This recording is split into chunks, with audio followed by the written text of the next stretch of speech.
The verse is referring to the Vedanta, which is a prakarana treatise, meaning it is a book which is connected with a particular part of a scripture and serves a special purpose. The verse states that the Anubandhas, which are preliminary questions of the Vedanta, serve the same purpose. So there is no need to discuss them separately.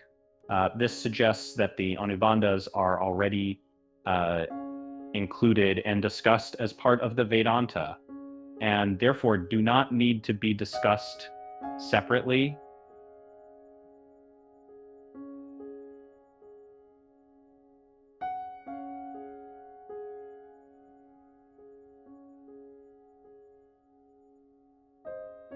The four preliminary questions of Vedanta, or Hindu scriptures, are used to determine the competence of the student, the subject matter, its relation to the text, and the need for its study.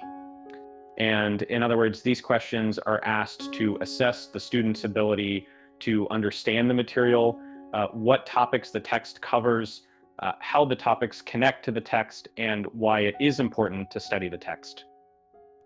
In this way, Hindu scriptures ensure that the student is adequately prepared for the study of the scripture.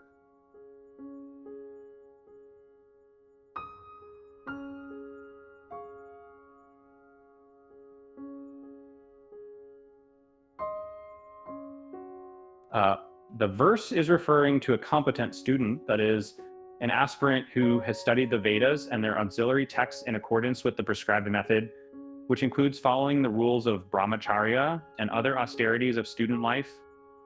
Once the student has grasped the basic teachings of the Vedas, they should strive to cleanse themselves of any wrongdoing in this life or a past life.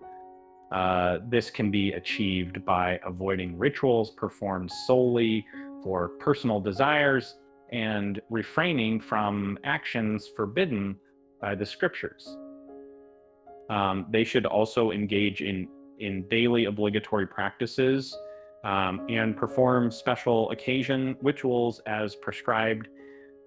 Additionally, they should practice penance and devotion. By doing so, their mind will become completely pure, and they will embrace the four essential methods to attain spiritual knowledge. In today's exploration, we navigated the profound wisdom embedded in the verses of Vedanta. We learned that the Anubandhas preliminary questions in Vedanta are not independent entities, but are organically interconnected within the scripture, precluding the need for isolated discussion. We then discovered how these questions serve as a litmus test to gauge a student's understanding of the subject matter, its relevance, and its importance, ensuring the student is well equipped for the spiritual journey. And finally, we delineated the characteristics of an ideal aspirant, whereas not only well-versed in the Vedas, but also disciplined, pure, and firmly adhering to daily rites, embodying a holistic transformation towards spiritual enlightenment. Today's journey underscored the harmonious dance between the seeker and the scripture, and highlighted the essence of readiness and disciplined purity in the path to wisdom. Thank you for joining us on this exploration. If you find this enlightening, please like, share, and subscribe for more. Until next time, namaste.